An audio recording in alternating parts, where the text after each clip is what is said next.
Welcome to MuggleCast, your weekly ride into the world of Harry Potter. I'm Andrew. I'm Eric. I'm Micah. And I'm Laura. And we are your Harry Potter friends talking about the books, the movies, and the upcoming TV show. And we have some news on that this week. So make sure you follow us in your favorite podcast app, and that way you'll never miss an episode. And after we talk about the latest Harry Potter TV casting news, get ready to work through your daddy issues because we're discussing Order of the Phoenix Chapter 29, Career Advice. So yeah, we got a lot of casting announcements. We got 9 new ones. Molly Weasley will be played by BAFTA winner Catherine Parkinson, while Draco and Lucius Malfoy will be played by Lox Pratt and Johnny Flynn, respectively. Leo Early will be playing Seamus Finnegan. Elisa Leone will be playing Parvati Patil. Sienna Musa will play Parvati's best friend, Lavender Brown. Belle Pally has been cast as Petunia. And BAFTA winner Daniel Rigby will play Vernon Dursley. And finally, Bertie Carville will play Cornelius Fudge. So 9 new ones. Any thoughts on these 9? The Dursleys look hot. I didn't realize they were going to get a glow up in this TV show. Laura, do you want to spend a summer with them? Oof. I don't know. With them or with how they're going to be made up to be in the show. Yeah, that's what remains to be seen is how they look as their character. But maybe it's headshots in general. I don't know the last time I was looking at like actor headshots from 2025. But yeah, everyone looks real crisp. Yeah, there's no real such thing as a bad headshot, to your point, Eric, right? You got to look slick and sleek and all cleaned up for your headshots. That said, we did also hear this on social media a little bit, that the actors portraying Vernon and Petunia are too attractive. And we posted a poll on social media and said, do you agree with this? And actually 72% of our listeners did feel that they are too attractive for Vernon and Petunia Dursley. I say a lot of people are saying out there on the internet, what's the point of this series? It's no different than the movies. Well, the difference with this series is you're going to want to Vernon Dursley. That's the big difference. So get used to it, people. You cannot say that word. I'm going to censor it. No, but I'm sorry. What does this say about Sorry, Fiona you can Shaw do what with Vernon Dursley? I didn't Richard hear you Griffiths? over the beep, Andrew. And let's not forget, Vernon's company sells drills. It's not like Fiona Shaw and the late Richard Griffiths, thank you, were unattractive folk. This is the HBO-ized version of Harry Potter. Okay, that's what I'm seeing. Everybody on Game of Thrones is kind of hot too, right? Every HBO show has hot people. That's how it works. Game of Thronesified Harry Potter. With Game of Thrones, there was a high likelihood that they were going to be taking off their clothes at some point too. I don't think that's the case for Harry Potter, as far as I'm aware. No, at least not till Deathly Hallows. Yeah. Or when does Harry get into the bath? That was Goblet of Fire. Goblet of Fire. But the scene in the that comes out of the locket for Ron with Harry and Hermione is not until Deathly Hallows. I did have a question, though, and I might just be misremembering, but is Cornelius Fudge in Sorcerer's Stone? Neither is Lucius Malfoy. And yet, we got both of those castings. Those are very interesting observations. It makes me wonder how they're going to be shooting. Yeah, I was thinking that, Micah. Like, are they maybe doing some consecutive shooting? Either consecutive shooting, or they've found ways to, as we had suggested that they would do, I think from the start of this announcement of this show, widen the world. Yeah. We're going to get to see Lucius Malfoy putting gold in Fudge's pocket well before he has a big moment in the books. When did Fudge become Minister of Magic? Was he Minister of Magic when Harry was a newborn, when Lillian James died? Because I'm wondering maybe that's where we could potentially see him. Yeah, could be. I don't think he was minister at that point. I don't know who was. I think it was recent, within the last 5 years of book 1. Okay. Is when Fudge became minister. Okay. So, well, I think this basically confirms then that they're going to film at least the first 2 books back to back.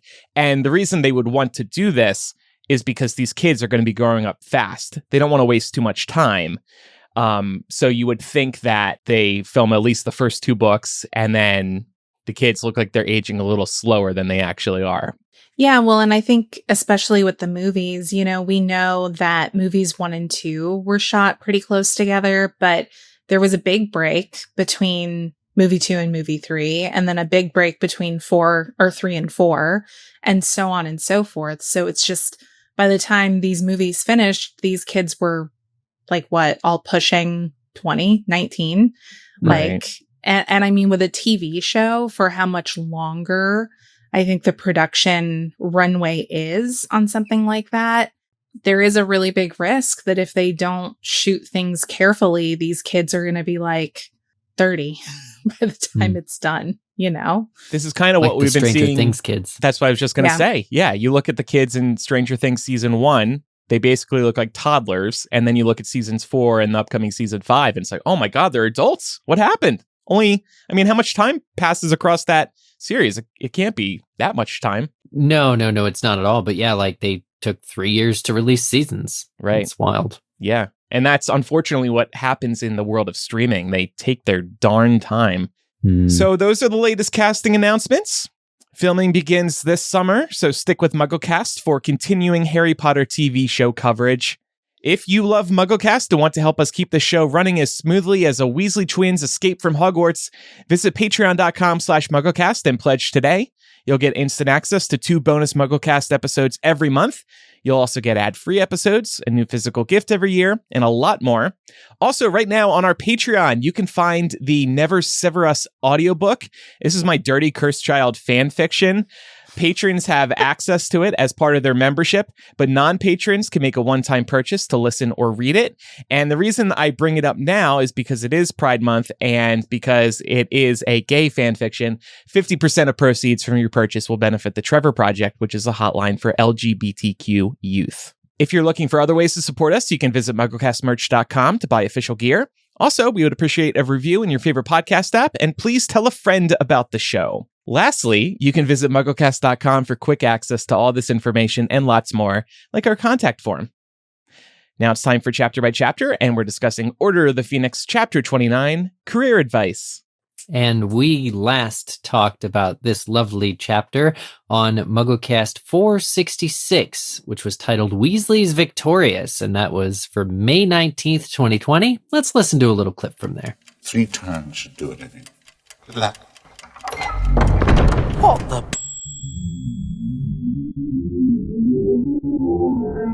Episode 466. He has no backup plan or security in place, which I think is really just hasty decision-making on his part. He doesn't even employ the help of Ron or Hermione or anybody in this plan. Like, there's nobody standing outside of the office to make sure that Filch or Umbridge or anybody comes in. And on top of it, he doesn't lock the door.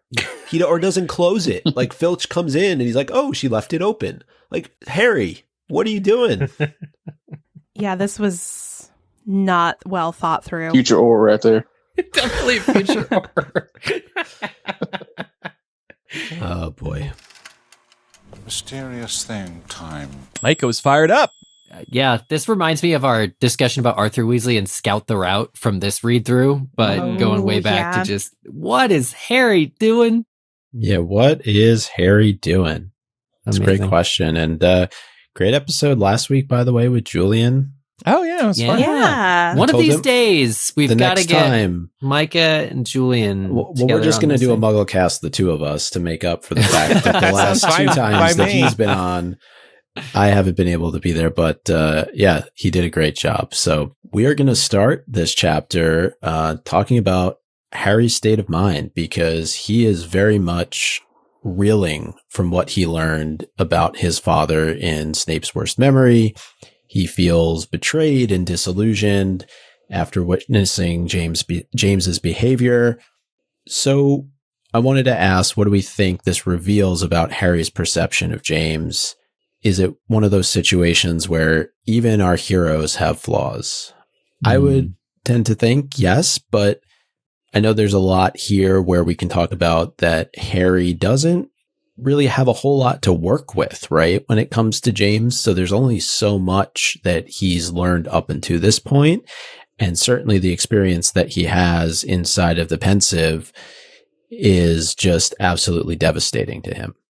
And he had to witness it so close up too. You know, it's not like somebody takes Harry aside and he's like, your dad wasn't all great, and a couple of times he provoked people without, like, Harry had to witness it and have sort of his mind's eye view of his dad just shattered, I think, quick. I think he's just still in shock about it all. And he, the chapter mentions that James and Sirius were once compared to the Weasley twins, which is like very charitable because the Weasley twins are generally good natured. And this just doesn't mesh with anything Harry has come to expect. And it eats away at him to the point where he just actually regrets looking like James, that somebody would do this to another person, that his dad would do this to Snape. And people always tell him how much he looked like James, and his heart always used to swell at this news. And now he's like, oh my God, I got to change my hair or something. I was like, got to do something. Yeah. Well, and Harry has had this blank slate to paint his own vision of James on, and he's heard a thing or two over the years from various adults. He's heard something from McGonagall, a thing or two from Sirius and Hagrid, just kind of little bits and pieces. And of course, I would imagine that if you didn't know your father as you were growing up, you were trying to paint as charitable an image as possible. And Harry really has had no reason to be deeply concerned about his parents. He can look in the mirror and see that he's a good guy. His friends think he's a good guy. Dumbledore thinks all kinds of people think he's a good guy. He has no reason to think James wouldn't have been a good guy either. So to go from that to seeing his father at his worst and bullying his now teacher, Snape, that's a hard pill to swallow and process. Like, Harry would need a lot of time. I think anybody would need a lot of time to process this information after, years of thinking differently of his father. I think that's key, though, what you said, because he's seeing him. This is the first time he's actually seeing him. Yes, he's gotten images in the Mirror of Erised or the photo of the Order of the Phoenix, but the photo album Hagrid gave him at the end. The photo album that Hagrid gives him, but this is him actually seeing James in action. And yes, it's at one of the worst possible moments, but definitely leaves a bad taste in his mouth. Well, and it also proves Snape right. Snape's been crap talking James for years, and Harry has been able to right everything that Snape has set off, because Snape is clearly a horrible human in Harry's eyes. So he's thinking, he's probably just jealous of my dad. Why would my dad do that? And not only is he getting to see for the first time his dad in action, it's his dad in action doing the thing that Snape always said he did. That's a really bitter pill to swallow, especially when at the end of the chapter last week, Harry turns around and Snape, the current present day version of Snape, is in the memory with him. That's horrifying. Can you imagine how jarring that is? Just more broadly, I think we all have this tendency to put parents or authority figures on pedestals only to come to the realization that they themselves are human and just like us, flawed. And I thought it's a nice setup to Dumbledore's backstory that we get a little bit later on in the series, because if James was on a pedestal that was, let's say, this high, Dumbledore's on a pedestal that's way up here, and talk about falling down a few pegs. Well, I think that the very interesting thing is, like, I guess if you had said to Harry, James wasn't perfect, Harry would be like, okay, James wasn't perfect. He never expects to be confronted or have to confront exactly where James's failures were. And yeah, I think it was just the visceral way in which he saw them that really is just caused, he's listless. He has no real driving force forward, because if Snape was right about this, you guys, what else has Snape been right about all these years? It's like, that's like the worst question you ever have to ask. Yeah. It's like, oh man. Well, he's not right that Harry's bad at potions, because Harry disproves that a little bit later on in this chapter. Well, sort of. Yeah, but he is right that Harry doesn't do the base most level of studying or work, though. At least in other subjects. Now, I thought it could be fun to compare and contrast how James, for the brief time that he's with us, seems to mature and grow out of this type of behavior, whereas Snape remains an immature, bitter human being, and all we have to do is look a little bit further into this chapter with how he treats Harry. What's everyone's thoughts on that? Yeah, this is really difficult because I think that in Snape's Worst Memory, it's the James show, right? It's the James and Sirius show, mostly James. James takes the lead, gets Snape upside down, is the one that's, being called out by Lily and making all the students laugh. The best thing that character can do to be redeemed is sacrifice themselves for evil. And we see James through either, I think it's the Boggart Dementor scenes in book 3, or at some point we hear James say to Lily, take Harry and go. And we know that James stood his ground and bought Lily and Harry some time on the night when they were murdered. So there's some level of selflessness. Well, there's a huge level of self. It shows that James really literally put his own ego aside and tried to protect those that he loved. So here you see he's capable of loving something other than himself and his silly messed up hair. A few short years after Snape's Worst Memory took place. Yeah, Harry is right about one thing when it comes to James and Snape, and it's that Snape has always been out there and a bitch. Oddball? Let's say an oddball. Oh, yeah, but also just a mean. Word that I think, he's odd, but he's also mean, and that has never changed about him. At least, even though Harry's having a hard time accepting this now, James did change. James did mature. And we also see hints of this later in this chapter when Harry risks kind of everything to talk to Sirius and Lupin. And Sirius and Lupin are like, I'm not proud of what we did at that time. Would Snape say the same thing about actions he did when he was a student at Hogwarts? I'm not sure that he would. That's a really interesting. Raises an interesting question for me, though, too, because one of the reasons why we could point to James changing the way that he did is Lily. Mm-hmm. Would Snape have changed if Lily showed him the same affection that she showed James?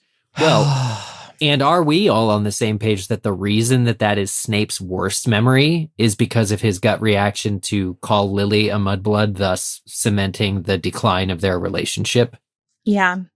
I think it's intended to be another misdirect about the Snape and Lily relationship. Like, we're intended to believe it's his worst memory because of James bullying him and the manner in which he does that.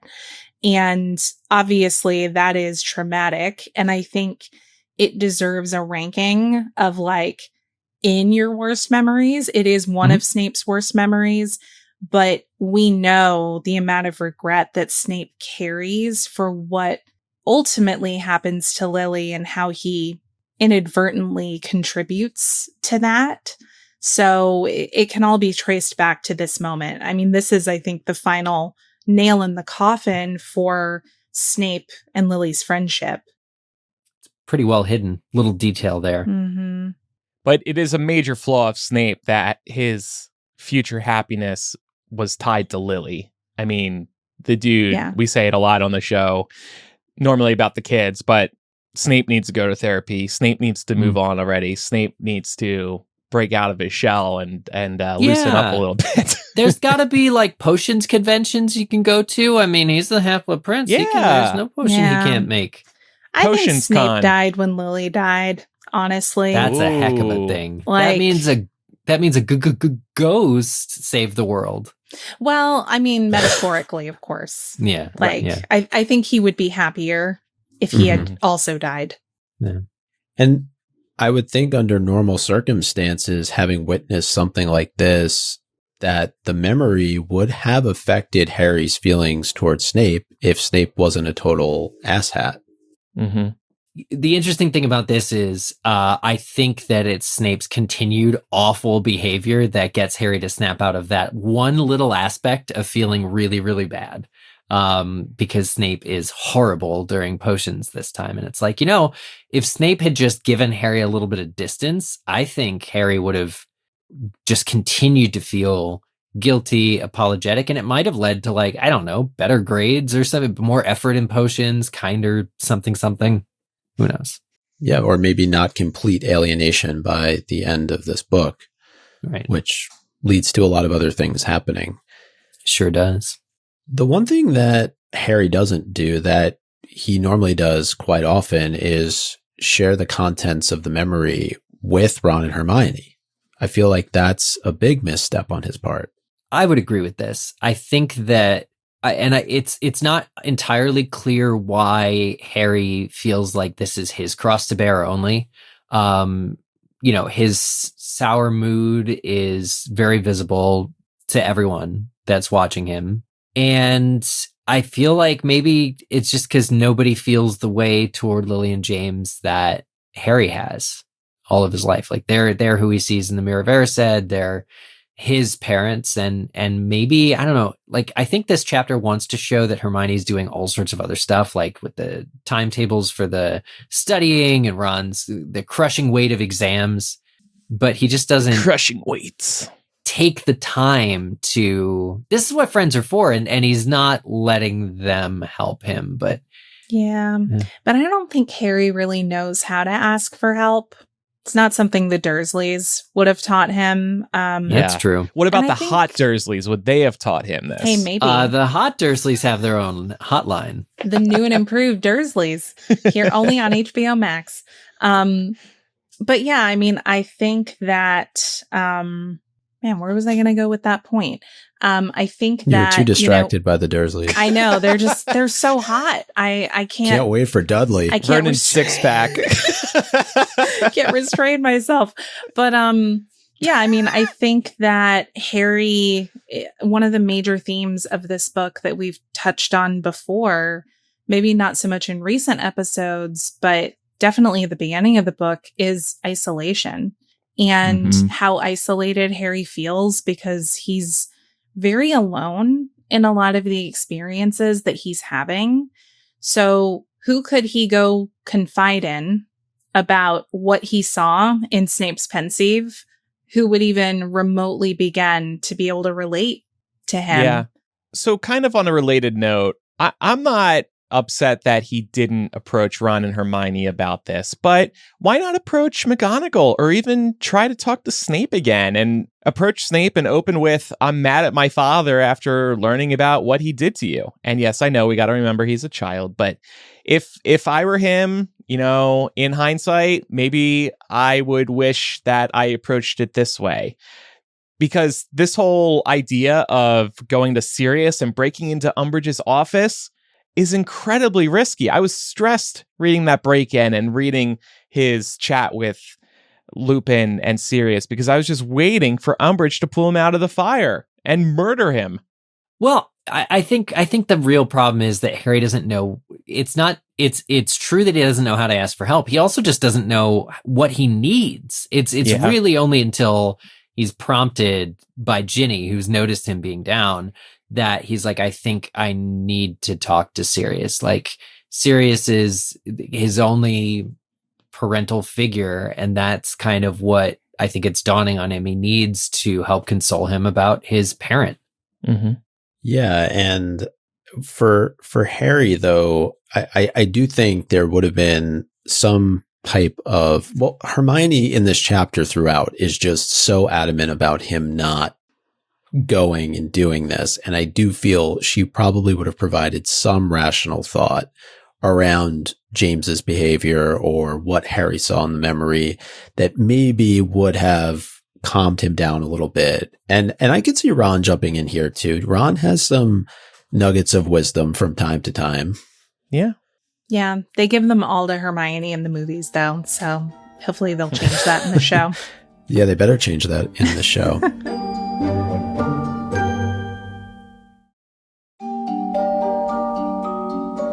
Now, one thing I wanted to quickly touch on, because you would think that in looking at this particular memory that Harry would be seeing it from Snape's perspective. But we were told by the author in an interview back in 2005 that memories are unbiased, which... when viewed in the Pensieve. Oh, okay. When viewed in the Pensieve. Yeah, the magic of the Pensieve is that you step outside yourself, you can see things objectively, I guess. That's how I've always thought that it worked. But your horse, Slughorn. Memory's not objective, though. That's my problem with this. Like, I agree, Laura. if the memory comes, because the thing is we see, and this, I'm sorry, I'm going on a little bit of a tangent here because the pensieve has always bothered me. But if they're taking the memories from themselves, how does the memory become unbiased? Is there a bias filter in the pensieve, like when they drop it in? I think that just the sheer act of experiencing it, like if you go into the pensieve and you're in someone's head, like being John Malkovich, you'd be biased. You have bias because this is happening to you. When you're in the pensieve, your boots on the ground across the room, you can watch what everyone else's reactions are to the thing that was happening to the memory haver at the time. Plus, something down the hall that you would barely have been able to pick up. I'm thinking about, was it Crimes of Grindelwald? The one in Paris where Newt throws down the magic dust and there's like footprints from where everyone had been and he like relives the magic. I'm like, what the heck is this magic? I'm starting to think that maybe that is related to the magic of the pensieve somehow, in that you have this memory of a time that happened. And the pensieve can infer from that memory. It's almost like time travel, portal into the past kind of in a way. But it's any answer that I would give would involve it being, unbiased. I just think that makes the most sense based on what we see the pensieve used for. And so here's the thing though, and why it bothers me. And I mean, I hear you, Eric. If the canon of the book is that we're saying, the pensieve is unbiased and we just accept that, that's fine. But if it's unbiased, then why don't they use it for more things? Like, why don't they use Veritaserum for everything? Yeah, I know, it's crazy. Well, it's not unbiased because, just look at the memory that Slughorn tried to. Well, he alters it, right? Yeah. He removes and paints over what really happened. So there's a way to modify it. Yeah. But it would still be coming from his perspective. That's the thing that bothers me. In this interview that we're citing, the author says of the pensieve, it's reality. It's important that I've got that across because Slughorn gave Dumbledore this pathetic cut and paste memory. He didn't want to give the real thing, and he very obviously patched it up and cobbled it together. So what you remember is accurate in the pensieve. So I think the author could have extrapolated a little more here on what exactly the difference is. How do you cut and paste and do this pathetic memory modification versus... You don't have Final Memory Pro, Andrew, on your book? No, I don't pay for that subscription.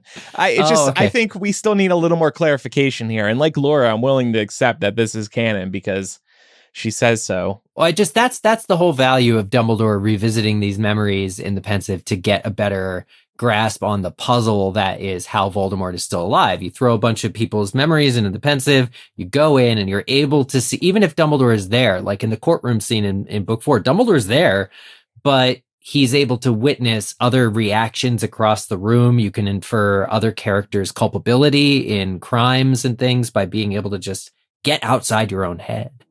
Which is, I guess, where the magic of it comes in. Like, there has to be some element of magic in order for that to be possible. Unless the water within the pensieve is the same water that they use in Thief's Downfall and it just cleanses everything.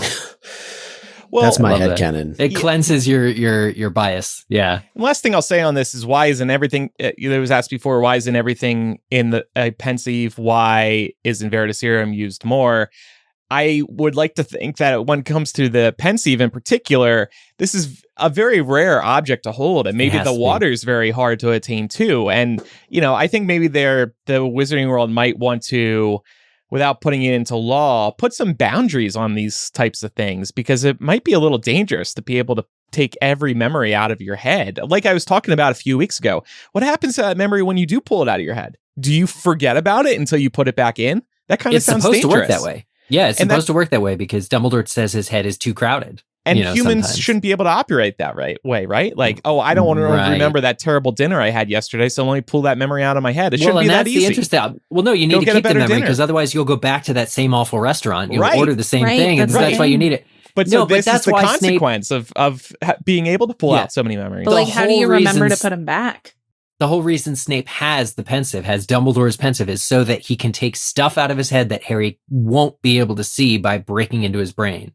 So Harry just cuts out the middleman and goes into the pensieve. Yeah. But I think that like things like the love for Lily, you can never really erase unless you erase a ton of memories and completely forget somebody, like by erasing every little moment. So Snape will still feel loss. Snape will still feel some level of responsibility, guilt, all those things. But the individual moments of whatever caused those feelings to happen are gone. Like they aren't going to be accessible by somebody trying to read Snape's mind. Well, speaking of forgetting things, Harry is so hell-bent on speaking to Sirius, looking for some explanation that rationalizes his father's behavior, that he completely forgets that his godfather gave him a device for exactly this type of situation. And I quote, "A way of letting me know if Snape's giving you a hard time." Well, that applies. The parameters, everybody. Mirror, mirror, where art thou? I think the problem is, Harry, what takes that assumes that it's something that's going to get them both in trouble or Sirius caught, and resolves to never use it, to never look at the bottom of his trunk. When he, like the day he gets the gift, he's like, oh, I'll never look at this. But it's far more risky for him to go into Dolores Umbridge's office and use her fireplace to communicate with Sirius. It certainly is. Yeah. Yeah. I also just think it would have been good after the fact to be like, hey, Harry, you should open that present I gave you at Christmas. Yeah. Like Sirius doesn't bring it up. And that to me is the surprising part, because Sirius would know immediately that somebody flew traveling to his living room, which is like a protected headquarters of Order of the Phoenix, or kitchen, is so much more dangerous than just using the mirror. And he should have been like, Harry, thrilled to see you, need to know why you're here, but first, you didn't open your present. Like, I gave you a much easier way. Like, I literally am living my life with the mirror next to me the last 30 days and you ain't used it. Like, what's going on? I just think Sirius is so shocked by Harry's appearance in the first place that he's not even really thinking about that. And he might be also thinking in the back of his head, time is of the essence right now, probably. Harry definitely shouldn't be doing this, so we need to make this meeting quick, and there's probably no time to talk about the mirror. And I think this sets up Harry later wishing he had used it sooner to communicate with Sirius after he passes. And he got to give our characters guilt. One of the more challenging moments for Harry in this chapter, and there are a few of them, is returning to Snape's class and coming face to face with him for the first time since Snape's worst memory. And we discussed this on episode 466, and we touched on it a bit at the top of the episode, but it is quite telling that when Harry isn't under constant scrutiny from Snape, he's actually halfway decent at potions. Yeah, Harry was dreading potions, and then it turns out Snape's just ignoring him. So for most of the class, he actually has a decently good run of things. Like you said, Micah, like he makes a, by all accounts, competent invigoration draft. And what happens? Snape smashes it. Spills. Well, Snape smash. Yeah, Harry turns his back. I don't know. That's anything fair. We don't happened. know what happened. But then Draco is like, oops, or Snape's like, oops. Yeah. And Hermione a couple of minutes later is also like, oops, thought you were done. Sorry about that. Yeah. It's the perfect cataclysm here. Just so many bad things. I did want to call attention to the fact that invigoration is the state of being energized or stimulated, made fresher or more vibrant. So it's only appropriate that Snape smashes this in this particular moment. He's such a buzzkill, literally. He doesn't want that. I do have a hard time drumming up sympathy for Harry here, though. I mean, he did purposely check out Snape's very private memories. So yes, there's the student-teacher dynamics, and we know Snape is a bad teacher already, but Harry really doesn't deserve to be treated particularly well this class, I'll say. I'll give Snape a pass this time. But Harry's a child. Who broke into an adult's memories. Yeah, it's actually, that same adult also broke into Harry's memories, so... Well, he had Dumbledore's permission to do that. Yeah. Did we both pick the same line about Dumbledore? Just then? My thing is, I think it's underplayed because we're not with Snape, as a point of view character, just how much of a violation that was. I think it's, because Harry's so guilty about having done it, that we sit with that and we feel bad for Harry. But like, yeah, it's a huge violation. I remember the first time in 2020 that we went through the Dumbledore leaving the school scene, and we had this whole debate about Marietta and whether memory wiping her was the right call because of her agency being taken away. It's like that level of violation, I think, that is really being done here. Like, we could have a whole thing on it, but Snape is doing what he does best, which is being a little jerk, and giving Harry Fs, and Harry's so used to it that he just walks away. Yeah, and Snape is also setting Harry up to fail in a couple of ways. And I think because Harry is so consumed with grief and confusion about what he's just learned about his father, it can be easy to overlook this, but Snape is not only penalizing Harry by failing him in potions, he's also making him fail at occlumency, and as a result, bring about what happens at the end of this book. And not just Sirius's death, all the danger that the children who go with Harry face at the Ministry, any one of them could have died. The collateral damage is a lot bigger than just Sirius is putting his neck on the line. Totally. Could have been the end of the war. I mean, Harry could have died. Snape is just petty at the end of the day. Yeah. And this particular moment, as there are many in this series, is just in no way becoming of a professor. I'm sorry. No. I can see what you're saying, Andrew, in terms of it's tough to feel bad for Harry because he did step over the line, but Snape's also supposed to be an adult. Yeah. And to imagine you were in science class, Andrew. Uh-huh. You were in chemistry class, let's Go say. ahead. You spent all class putting together this particular concoction that was on the board, and you're so happy because you did a good job for one of the first times, and you bring it up to the professor, you turn your back to go back to your desk, and you just hear everything splatter all over the floor. How would you react? I would say, Professor Micah, I know I just broke into your memories a few days ago, but you didn't have to do that. No, it'd be very frustrating. You're right. But this is nothing new for Snape. We know he behaves this way, and it's awful that he does. I'm just saying this time, I can almost forgive him. Right. Okay. But this entire chapter for Harry is extremely stressful. Yes. Right? And this class doesn't help. And we're going to start to talk a little bit about Harry's career advice session with McGonagall, but initially he's so distracted that he forgets to go and he forgets the appointment. And I just Hermione. Saves him. Well, and one of many times.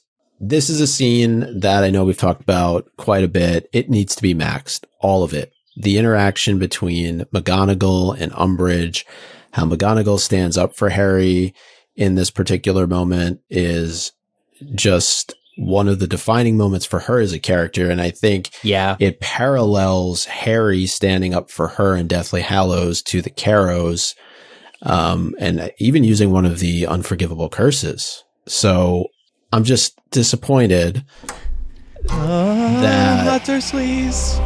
We won't get Imelda. Maybe we're going to get Hot Umbridge. And no, you know what? Let's work those vocals into that clip from now on. So then max that. Add a sizzle at the end of the match.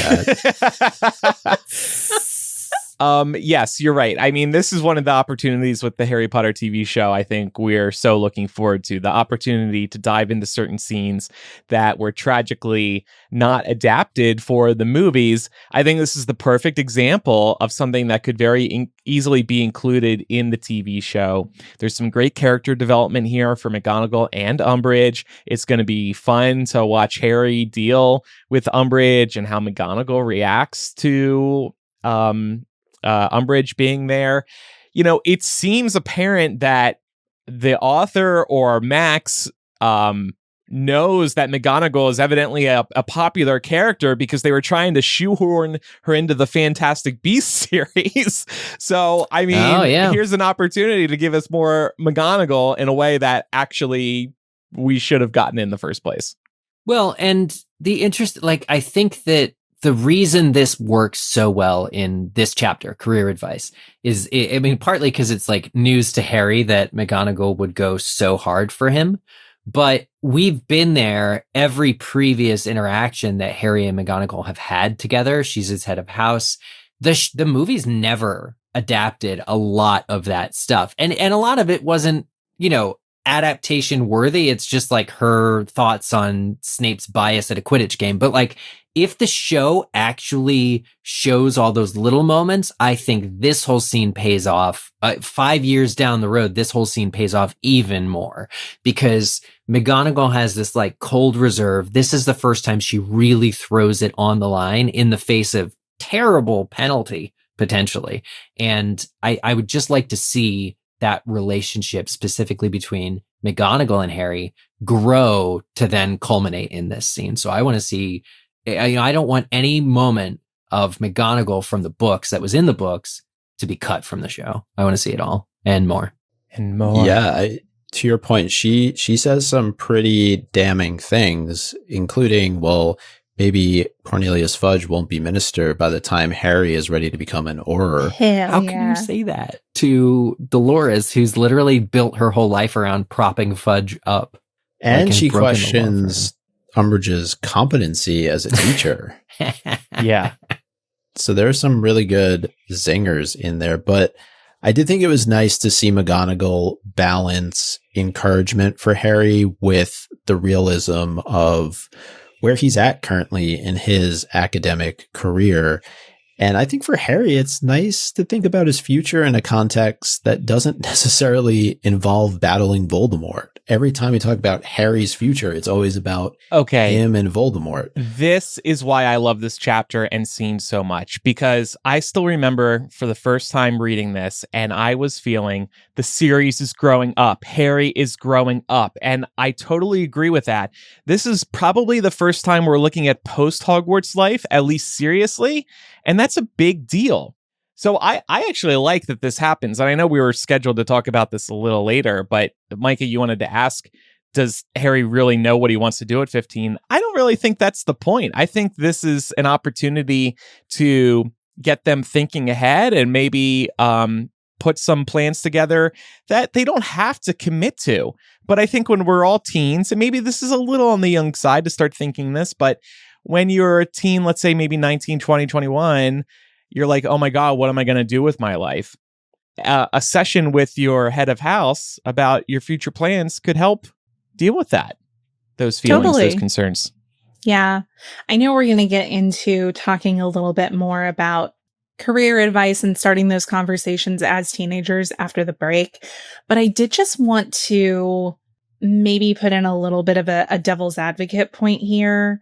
Is Harry actually thinking about a post-Voldemort world in thinking about being an Auror? Because he's basically been in a mini Aurorship since he was 11. It kind of feels like he's looking to the one career path that aligns with everything that he knows already and that he knows he's good at, which is kind of sad because you don't know if he actually wants to do that or if it's just he's always done it and it's what's familiar and that's why he's gravitating towards it. He doesn't really give any consideration to anything else. And if anybody has the prerequisites to be an Auror. Right. What's on his 15. CV? Totally. Just, defeated the Dark Lord, defeated 4 the Dark times Lord. now? Well, Umbridge disagrees with you, but the rest of us agree with you. No, it's a good point, Laura. I hear that. On the other hand, maybe that was sort of fate. Like Harry had all these experiences. He's always been born to be an Auror. And if he still wants to be an Auror at this present stage and after he graduates from Hogwarts, I guess that should tell you that he really likes fighting crime. I think it's okay. I'm going to choose like a middle ground here and say that it is the only thing Harry knows. He has not been encouraged to find other passions because Dumbledore's express will was that he'd be raised like a pig for slaughter. He's gonna be the guy that gets Voldemort in the end because the prophecy says that he has to be. And I think in this moment also with McGonagall, he pulls it out of his back wand pocket. He has not done any planning. He doesn't know what he's going to say. And I think the moment where he tells McGonagall, I thought I'd be an aura, actually, he's just echoing what Imposter Moody told him last year to do. And it's also kind of sad because we know that Harry does become an aura, and so does Ron. They're auras together. But it's kind of like still sticking yourself in the whole Voldemort business. Because even though Voldemort's gone, who are the first people you're going to get as auras? It's all the stragglers, Death Eaters, people that fought for Voldemort in the war. And so you're actually dooming yourself, like Harry is dooming himself to continually immerse himself in the world of collateral damage and like the fallout of the defeat of Voldemort. So like, say Harry wins, what does he have to look forward to? Getting the rest of the Death Eaters off the streets. Could play Quidditch. He's pretty good at that. Yeah. Ginny does that. Well, we're going to take a quick break. And when we come back, we're going to see if we can make some real life connections. And did we ever have any career conversations like this when we were in school? We all wanted to be podcasters, right? We were in high school, some of us.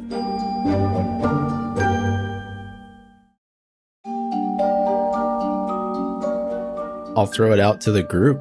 Did we ever have any of these career conversations when we were in school? And I think we can bring in part of the discussion that was below too. In so much of it is predicated on standardized test scores, right? We hear this get brought up constantly when McGonagall is talking with Harry about, you need this grade, you need this type of owl in this subject, and you need this new grade in this subject. And I feel like we all probably went through that to some extent, especially as we were looking at colleges. Totally. Right? Yeah, I think for me, we had software. There was like a career class or career expectations or choices we met maybe once a week for maybe 6 weeks in school as part of the curriculum. And there was this software that started you out with a personality test. And you take the personality test, figure out, maybe it might have been your, the 4 letters, Myers-Briggs, is it? INFJ, and that. Thank you, Laura. And then it was like, here are the careers that people who are this are good at, thrive in, whatever. And then from there, we do like a little research on that, eventually choose some careers. And then there was, here are the schools you can go to that major in that. And so it was like a 1-2, we had to present after this period of time, what our personality test results were, what discipline we thought of doing, and then what school offers it. So that was kind of the first, I remember it being the first time we had to like actively look at colleges we might apply to in the summer. Yeah, I remember doing something similar, starting around like age 14 to 15, which looking back just feels so early. I had no idea what I wanted to do. I don't know what I want to do now. I'm 36. So, you never grow out of it, truth be told. We have 20 years of podcasting behind us. Do you think we should just coast and just keep doing that for a while? I would love that. But yeah, I mean, I think, I think as a kid that age, you're learning who you are and you're trying on a lot of different hats. And when you're thinking about future career aspirations, it's kind of the same thing. Like, I think I wanted, when I was that age, like 14 to 15, I remember thinking I would be a teacher. And I did do that for like 2 years and then changed fields. And then I wanted to be a speech language pathologist, which I never did. Never pursued. And I had vague, like general desires to be a writer. I write, these podcast planning docs. So I guess which that kind of works. Which are so good. I mean, we keep talking about behind your back. We're like, she did it again. This is gold. Yeah, she should have been a writer. Oh, thanks, guys. We made Laura blush, y'all. Oh, yeah. I don't feel like I had career conversations in school. I don't think they were really giving them to us, but I kind of wish they did in hindsight. It would have been interesting to like journal during these career conversations and look back on those. The reason I suggested Harry half-assed his aura line is because I half-assed these assessments. I said that I was going to be an actor. You had to report what the income was for your profession. So I was just like millions, kind of thing. And when I finally got to the career advisor, about it all, I just kind of was like, yeah, there's a few I had to look up schools, so I knew like maybe Temple in Philadelphia, maybe NYU, but that was really as far as it got because I just didn't know, and so it's like, well, what does an actor make? And $5 most, right? No, it's such a good point, and I think that you can look back and probably relate with Harry from the standpoint of like, we have standardized tests from the state level here in New York. So it was all about the Regents exams and how you're going to score on those exams. And that was going to determine how you were set up along with the SATs for getting into college. And it feels very similar for Harry, although the trajectory here is presumably there's no real post Hogwarts education. It's all getting into particular professions, most of which seem to be government related.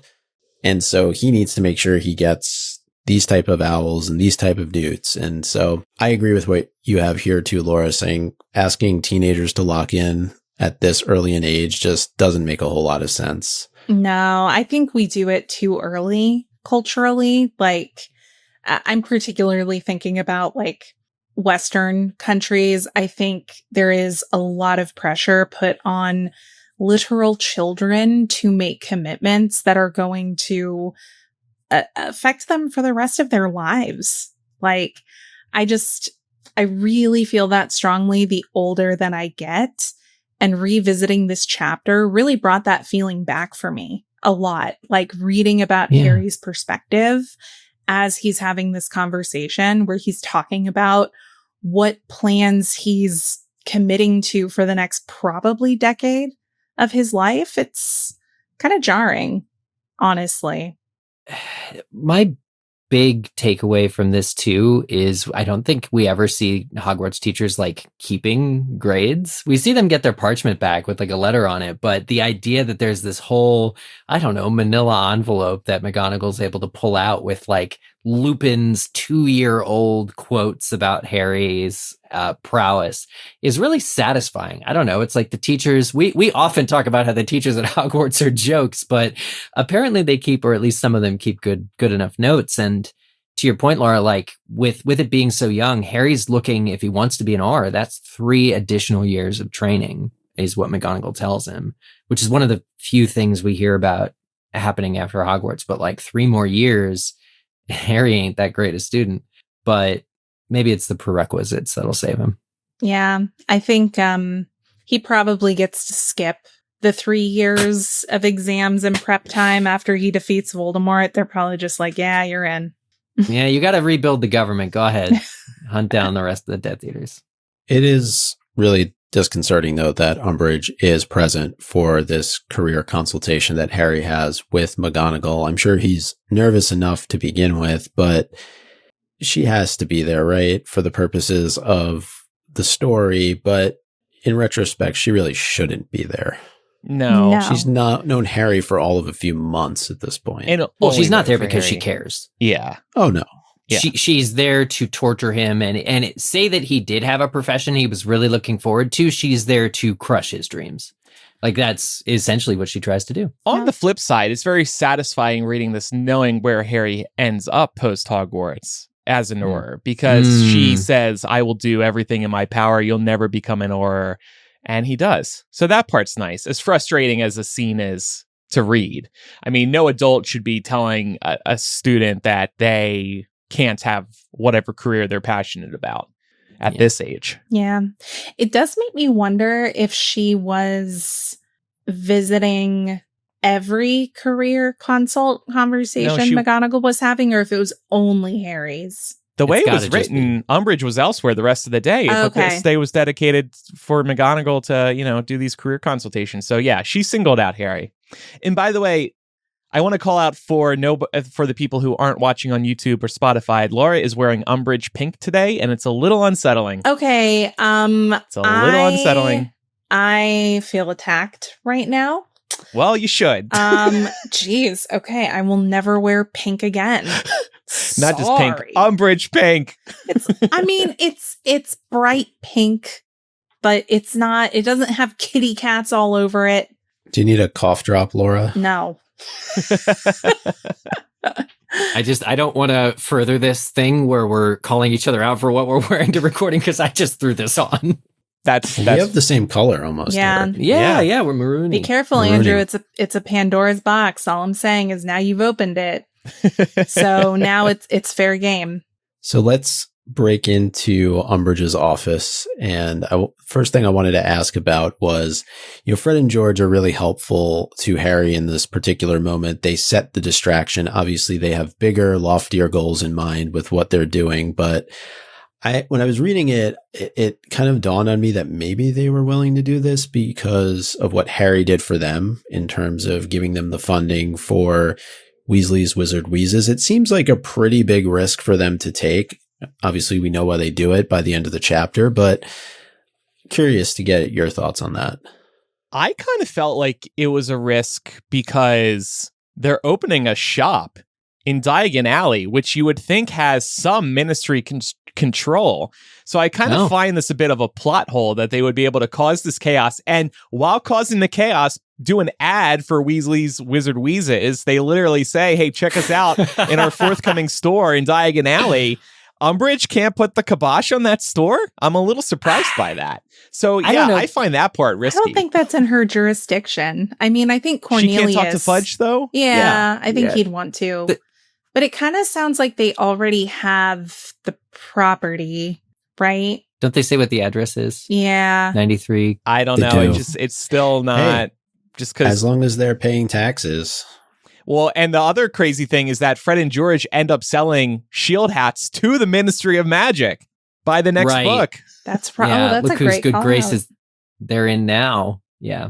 Well, I think the Ministry would be able to control leases and property and who owns it and stuff in the Wizarding world. So if a dissident group or somebody that had run afoul of the Ministry, they could get their lease on their building canceled. But knowing now, having played Hogwarts Legacy, and there's a subplot where you get a shop in that, you're just gifted that from some old house elf, I think, at some point. So, maybe they came by it in a very, we don't know the owner's way. So, maybe. Yeah.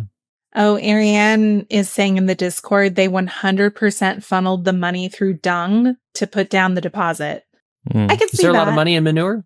Yeah. But yeah, I honestly, I kind of like that headcanon that they were kind of working some of their seedier connections to make this happen. Well, we talked about, or we played the clip from episode 466 where we talked about Harry's lack of preparation in terms of planning for breaking into Umbridge's office. And just to reiterate, he fails to lock the door, which is probably the biggest misstep he can make. He's almost caught by Filch. He's never done this type of fluing before. I don't think that's something that we talked about on the last episode, but this is a different type of flu experience than what he's experienced previously. There's no backup plan, no security lookout. And I think maybe this is even worse than not locking the door, that he's risking making the people who have vouched for him in this book look really, really, really, really bad if he gets caught.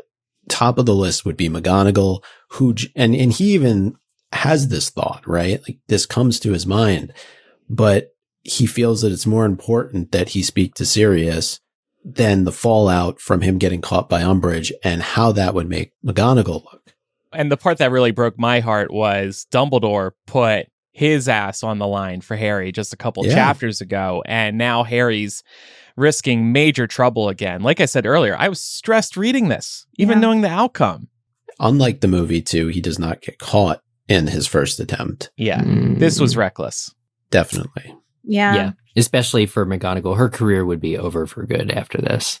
So does he get the reassurance he wanted from Sirius and Lupin? I actually think he does. I think all we have to know about James and Sirius comes when Sirius says that, like I said earlier, he's not proud of messing with Snape back then, just because he was bored. And I think what that tells us and reminds us is that you do stupid things as a kid and you regret those things later. I kind of kept to myself as a kid. I wasn't really causing much trouble, but kids were bullying me. And I like to think that another Andrew regrets strangling me in the gym one afternoon. Like, he's an adult now. No, I'm still not over it. But, you do dumb things as a kid. I don't think I knew about the Chuck E. Cheese kid, but I didn't know about the kid in the gym. Who's the Chuck E. Cheese kid? Chuck E. Cheese kid scratched my eyes out on up in the tubes. My parents threatened to sue Chuck E. Cheese, and I got like a $10,000 savings bond out of it and a letter from Chucky and a life-size Chuck E. Cheese doll. It was great. So what's more valuable to you, the $10,000 savings bond or the letter from Charles Entertainment Cheese? Honestly, well, at the time, the letter from Chuck E. Cheese. Chucky himself apologizing for your trauma endured. Yeah, I wonder how tubes. many letters they had to send to kids who had incidents in their premises. Mev mentioned in the Discord a really great point as well, that Harry is also risking revealing Grimmauld Place. Yep. Yeah. That's the big thing for me. Yeah. It's the risks. But you ever just need that emotional catharsis and you have no way to get it except by force and you take it. I think, I remember feeling for most of my time having read these books, feeling like Sirius and Remus's assurances were underwhelming. This read through, I didn't mind them. This read through, I felt it is exactly like you said, Andrew. There's just enough there in Sirius's obvious regret. And I think for me, the sensitivity with which, if James were really, really bad and hadn't reformed, Sirius and Remus would have spent more time trying to really lay on thick and convince Harry that James had reformed. They would have used examples. They would have, instead, they're kind of just able to get into this weird, lighthearted reflection moment. Like Harry mentions James messing up his hair and they're like, I forgot he used to do that. It's really sweet and touching. And I think that ultimately, even though the words are few, what they say to Harry is supposed to be the final word on it. It's like he got better. Yeah, it's perspective, right? And that's something Harry is lacking here because, again, this is the only time he's gotten to actually see his father in the flesh. And that's the other thing is if we have this pensive, right? Hagrid even could provide a memory of James, any memory of James. Anybody that knew James at all, McGonagall, could provide a memory of James that is more human, that is more, from when James was reformed, and just get this horrible version out of being the only one that's in Harry's head. That should be something that Dumbledore puts him through after book 5 for everything. There should have been more of this, I think, for Harry, especially having been at Grimmauld Place, more stories about James that Sirius and Remus shared with him. Even other characters, to your point, I think Harry lacks hearing more about his parents aside from looking like James and having his mother's eyes. So I think the most important thing Harry learns from this conversation is that Snape should not have stopped the occlumency lessons. And I would have been very intrigued if Lupin decided to show up at Hogwarts and see that play itself out. That would have been interesting. Yeah. Especially because Umbridge not only dislikes Lupin on principle, as he's a werewolf, she would use a different term for him, but McGonagall just quoted his words to kind of propel Harry back on the horror track. So she's got it out for him. The chapter wraps up with the great Weasley escape. Freedom. So Fred and George distracted Umbridge, allowed Harry to get some flu time with Sirius and Remus. And I thought that this was a really nice contrast to the title of the chapter, Career Advice. The Weasleys are taking their talents elsewhere, as they like to say. And personally, Andrew, you're going to love this. I really would have loved a shot of Dumbledore watching from afar with a huge smile on his face. Yeah. And the great "Give her hell from us Peeves" line. Yeah. A MuggleCast alum made that their AIM username. Matt, give her hell Peeves. Yes, definitely a big Max that. Hot Peeves. Hot Peeves. They make Peeves hot. Just make all the Hogwarts ghosts hot. Hot nearly headless Nick. Hot bloody Baron. All right. A few odds and ends as we wrap up the chapter. There was really nice Ron and Hermione, Molly and Arthur comparison that Harry notes. It's when Hermione was asking Ron, what did he think of this whole crazy plan to break into or to contact Sirius? And Harry was reminded irresistibly of Mrs. Weasley appealing to her husband during Harry's first dinner in Grimmauld Place. Sure, we can't read into that at all. I love that. I also I want to appreciate a growth moment for Hermione. You know, the thing that she's really harping on about not wanting to be done this chapter is Harry breaking into Umbridge's office. Even though she knows Fred and George are going to be planning some kind of distraction, that's not really what bothers her. At this point, she's over that side of being a prefect. And, you know, she's definitely on the justice train, which is great. And it's also noted that Hagrid is still having a rough time of it out in the Forbidden Forest. Harry sees him limping into his cabin, and I guess we're going to learn next chapter what that's all about. One more chapter to go until we start getting some answers on that. Can you believe we have like less than 10 chapters left of this book and we still don't know what's going on with Hagrid? The mystery of the book. The grand mystery. Harry Potter. What the hell is up with Hagrid? Yep. Yeah. All right. Well, it's time for our MVP style question here. I wanted to know, what's the best advice that Harry actually receives in this chapter? You don't seem to need many qualifications to liaise with muggles. Hermione says that. And I'm just like, yeah, muggles are simple folk. That's the polite way of putting it. Yeah. Although I think that says a lot about how wizards view muggles too. Yeah. Mm-hmm. My best advice that I think we get in this chapter is anything is possible if you've got enough nerve. And who says it the best? Ginny. Yeah. And she actually has a couple of good moments in this chapter. We didn't get to touch on them too much, but I will say Ginny has some great moments coming up here towards the end of the book. So this definitely isn't the end of the Ginny love on okay, Laura, I'll count on you to lead us through every time Ginny does something cool. Listen, here's the thing. I like Ginny's character and I wish she got to do cool things more. Fair enough. As for the advice that I wanted to share, and it's not so much advice that Harry gets, but it's more, again, perspective. And it's when he's talking to Sirius and Remus about Snape's worst memory, and Sirius basically just says, of course he was an idiot. We were all idiots. We were 15. And I love that because it's amazing perspective for Harry to have too at the age that he is at, to maybe hopefully get him to self-reflect a little bit and think, hey, am I being an idiot too? True. Because you never think you are. But I mean, I can tell you that I am not proud of every decision that I made 20 years ago. Are any of us? No. Some decisions, not all of them though. Yeah. Yes. No, not all of them. Yeah, some. Mine's simple. Lock the door, Harry. Yeah. All right. And we also asked our patrons over at patreon.com/MuggleCast via the links line, what's really going through McGonagall's head as she is constantly interrupted by Umbridge? Got some really great answers.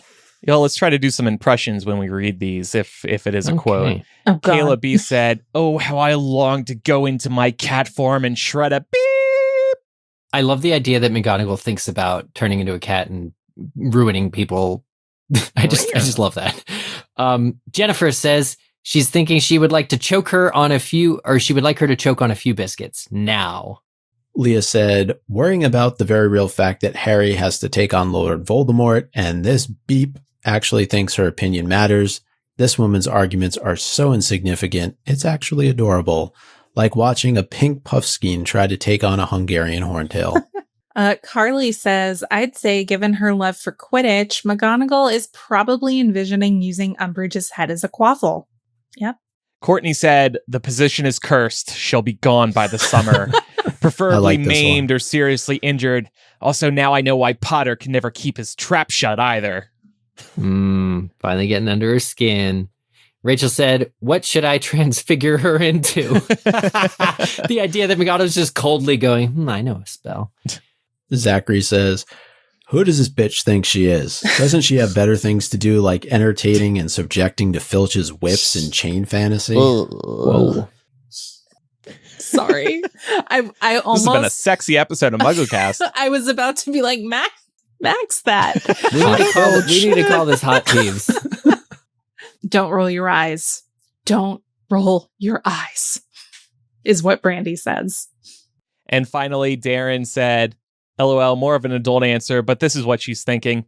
Damn, I'd really like to cut a bitch.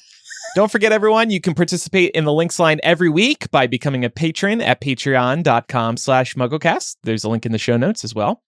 If you have feedback about today's episode, you can contact us by emailing or sending a voice memo that you record on your phone to mugglecast@gmail.com. And next week on MuggleCast, we'll discuss Chapter 30 of Order of the Phoenix, as we were teasing a few minutes ago, called quite simply Grop. And while getting your outdoors time on this summer, check out our other weekly podcasts, What the Hype and Millennial, for more pop culture and real-world talk from the four of us. Over on What the Hype, tune in for a discussion on queer icons in movies and TV. And over on Millennial, we're talking about social graces and being a good friend in 2025. Take your friends to the airport, people. And now it's time for... I'm getting in July 11th. Oh, yeah, but you can bill that to your business. It's different. I'm just joking. Damn it, I walked right into that one. Now it's time for Quizzage. This week's question was, what band had a song at the top of the UK music charts for every week of May 1976? It's the month that the Marauders sat their OWL exams. Was it A, ABBA, B, Billy Joel, C, Aerosmith, or D, David Bowie, a rare multiple choice Quizzitch question? The correct answer was ABBA. So if you revisit Snape's worst memory, just picture Fernando playing on some Wizarding Wireless in the background, because that was the song that was a hit the month that the Marauders sat their exams. 64% of people who submitted the correct answer did not look it up, so that's cool. And this week's winners were Abba Dabba Doo, Finty, I'm a Nerd, Orange is the New Sirius Black, Snape, quote, laying all his love on Lily, Tofu Tom, Winky's 13th Butterbeer, A Healthy Breeze, Buff Daddy, The Huffin' Puffin' that just finished a muffin, and Neville Wears Prada. Fun names all. Next week's Quizzitch question. Argus Filch seeks approval for whipping from Umbridge, and the sound of a bullwhip cracking is caused by what specific thing occurring with the whip? Submit your answer to us on the Quizzitch form located on the MuggleCast website. Go to mugglecast.com/Quizzitch to find that. Or if you're already on our website, checking out the must listens page or the transcripts, click on Quizzitch from the main nav. Thanks everyone for listening. Don't forget to visit patreon.com/MuggleCast to support us. We couldn't do this show without you. Also, we would appreciate a review in your favorite podcast app. And tell a friend about the show. I'm Andrew. I'm Eric. I'm Micah. And I'm Laura. Bye, everyone. Bye.